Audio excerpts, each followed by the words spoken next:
शिवकाली संवाद चैनल पर आप सभी का स्वागत है। जय माता दी सभी को। आज का विषय है मंत्र जप और साधना में रखने वाले कुछ सावधानियां। इससे पहले कि हम अपने विषय पर चर्चा करें, आपसे निवेदन है, यदि मेरे चैनल पर नए हैं तो चैनल को सब्सक्राइब करें, नोटिफिकेशन बेल को प्रेस करें ताकि आने वाली नई वीडियोज़ की जानकारी सबसे पहले आपको प्राप्त हो। मुझे इंस्टाग्राम पर भी फॉलो करें, लिंक डिस्क्रिप्शन में दिए गए हैं। आइए बात करते हैं अपने विषय पर। पूजा करते समय कुछ ऐसे कार्य हैं जिन्हें आप करते हैं तो आपकी साधना विफल हो जाती है, उसका फल आपको नहीं मिलता। साथ ही जो मंत्र जाप आप कर रहे हैं उनका भी फल आपको नहीं मिलता, तो इन कार्यों को आपको कभी नहीं करना चाहिए। ध्यान से सुनिए, जो कार्य हैं जो हमें नहीं करने हैं उसके बारे में आज हम बात कर रहे हैं। देखिए, सबसे पहले तो जब आप साधना करते हैं तो साधना का निश्चित समय आप तय कर लें, जैसे कि पूर्णिमा, अमावस्या। अगर बिना किसी मुहूर्त के, बिना किसी विशेष तिथि या बिना किसी विशेष दिन के आप कोई साधना करते हैं तो उसमें चांस बहुत कम होते हैं कि आपको साधना में सफलता मिले या साधना की सिद्धि आपको प्राप्त हो। या तो फिर ऐसा होता है कि आपको बहुत समय के बाद उस साधना में सिद्धि प्राप्त होती है। तो इसीलिए एक सही समय का चुनाव आप कर लें। जब भी आप साधना करें तब अपनी स्थिति को आप देख लें, अपने परिवार की स्थिति को आप देख लें। कहीं ऐसा ना हो कि आपका ध्यान साधना में ना होकर कहीं किसी और चीज़ में अटक कर रह गया है।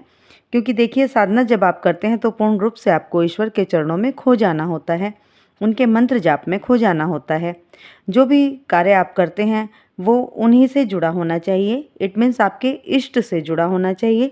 जो भी आप पढ़ते हैं वो भी आपके इष्ट से जुड़ा होना चाहिए। जो भी आप देखते हैं वो भी आपके इष्ट से ही जुड़ा होना चाहिए। यानी कि तन और मन से आपको उनके चरणों में समर्पित हो जाना होता है। तो आपको घर में ऐसी स्थिति देख लेनी है कि घर में कोई बीमार तो नहीं है, कोई टेंशन तो आपको नहीं है, कोई आर्थिक स्थिति तो आपकी खराब नहीं है, या फिर कोई लड़ाई झगड़े की स्थिति तो आपके फैमिली में नहीं है जिसका आपके साधना पर असर पड़े। तो ये सब देखकर आपको साधना की शुरुआत करनी चाहिए। साधना के समय पहने जाने वाले वस्त्र स्वच्छ होने चाहिए, धुले होने चाहिए, साफ सुथरे होने चाहिए। साधना का स्थान पवित्र होना चाहिए, तभी आपको साधना पर बैठना है। जिस माला से आप जाप कर रहे हैं उस माला में एक सुमेरु होता है। उस सुमेरु को कभी भी लांघना नहीं चाहिए, क्योंकि जब आप माला जाप करते हैं तो माला जाप का तरीका आपको पता होना चाहिए कि किस प्रकार से माला जाप करनी है। 108 मोती जो माला में होते हैं उसके अलावा जो 109वां मोती होता है वह सुमेरु कहलाता है, जिसे गुरु की संज्ञा भी दी गई है। जब आप उसे लांघ देते हैं तो गुरु कृपा का उल्लंघन आप कर देते हैं और गुरु कृपा आपको प्राप्त नहीं हो पाती है। आपको ये लांघना नहीं चाहिए, इससे आपकी साधना खंडित हो जाती है और साधना पूर्ण फल आपको नहीं दे पाती है। साधना काल में इमरजेंसी में आपको मलमूत्र की दिक्कत हो, आपको वॉशरूम जाने की ज़रूरत पड़े, विवशता ऐसी बन जाए कि आपको उठकर वॉशरूम जाना ही पड़ेगा, तो उस समय पर माला को किसी कपड़े पर रख कर जाएँ, ज़मीन पर नहीं रखना है और वापस आकर हाथ पैर मुंह धोकर आपको साधना में बैठना चाहिए। पर यह बहुत ही कम लोगों को, यानी कि 1% लोगों में ही ऐसा होता है कि इस प्रकार की परेशानी का सामना उन्हें करना होता है। वरना आपको पहले ही इन सब सावधानियों को ध्यान में रखना है। मंत्र जाप करते समय पूर्ण ध्यान आपका अपने मंत्र पर लगाना है, इधर उधर मन को नहीं भटकाना है। आपको मन में गलत विचार भी नहीं लाने हैं, आने नहीं चाहिए गलत विचार मन में। अश्लील दृश्य आपके मन में नहीं आने चाहिए। किसी स्त्री या पुरुष का चिंतन आप ना करें, किसी के बारे में उल्टा सीधा ना सोचें। आपका पूरा ध्यान सिर्फ और सिर्फ आपकी इच्छा पर ना होकर आपके मंत्र पर होना चाहिए। मंत्र जाप जब भी आप करें तो उसका अभ्यास आपको होना चाहिए। आप जिस साधना को कर रहे हैं तो यदि उसमें आप 11 माला प्रतिदिन कर रहे हैं तो 11 माला का अभ्यास आपको होना ही चाहिए। उससे पहले मंत्र जाप आपको नहीं छोड़ना है, ना ही फेर बदल करना है आपको। जैसे कि आज आपने 11 माला कर ली, कल 3 कर ली, फिर 11 कर ली, या एक दिन 7 कर ली, इस तरह से आपको नहीं करना है। जितनी माला पहले दिन आपने की है उतनी ही माला आपको प्रतिदिन करनी है। अपना वस्त्र, अपनी माला, अपना आसन, अपना पात्र जिसमें आप खाना खाते हैं वो अलग होने चाहिए। अपना बिस्तर भी अलग होना चाहिए। ये चीज़ें आपकी अलग होनी चाहिए। ये आपको किसी को नहीं देनी है, किसी से भी शेयर नहीं करनी है। साधना में कई नियम होते हैं। बाल भी नहीं कटवाने होते हैं साधना के समय पे, नाखून भी नहीं काटने होते हैं, साथ ही किसी के घर का खाना भी नहीं खाना है आपको। इस प्रकार के जो नियम हैं उन्हें विशेष ध्यान रखना है।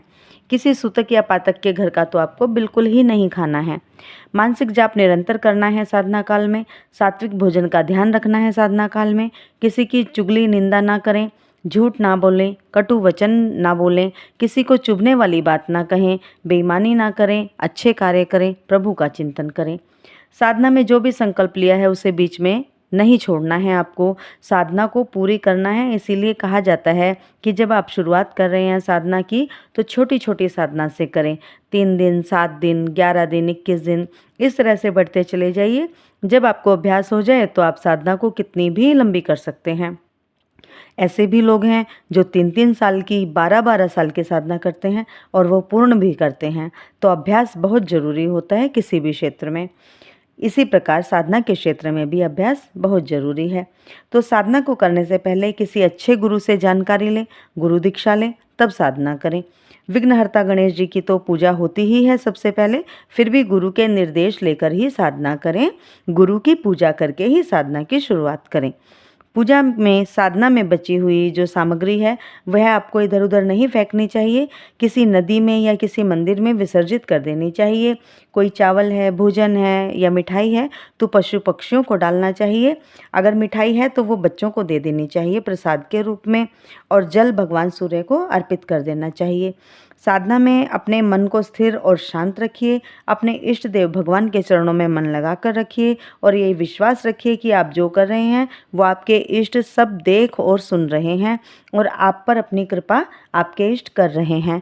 साधना में जो भी अनुभव साधना के दौरान आपको होते हैं, जैसे कि सुगंध आना, प्रकाश दिखना, या फिर आगे पीछे कोई है ऐसा महसूस होना, या कोई स्पर्श कर रहा है ऐसा आपको भी एहसास हो सकता है, अनुभव हो सकता है, तो ये सभी अनुभव आपको किसी को नहीं बताने हैं, शेयर नहीं करने हैं, केवल अपने गुरु के अलावा। और गुरु को जब आप बताएंगे तो गुरु आपको सही दिशा दिखाएंगे, आपका ध्यान नहीं भटकेगा। वो आपको बताएंगे कि आपको क्या करना है। तो ये सभी जो मैंने आपको बताए हैं, इन सभी कार्यों को आपको करना है जिससे आपकी साधना पूर्ण हो, आपका मंत्र सिद्ध हो और आपको आपकी साधना का पूरा फल प्राप्त हो। मुझे आशा है आपको ये जानकारी पसंद आई होगी। वीडियो को लाइक करें, शेयर करें, कमेंट्स ज़रूर करें। आपके लाइक और कमेंट से मुझे प्रोत्साहन मिलता है नई वीडियोज़ बनाने का। जय माता दी सभी को। मिलते हैं अपनी अगली वीडियो में एक नई जानकारी के साथ। तब तक के लिए जय शिव शक्ति, जय महाकाल, जय महाकाल।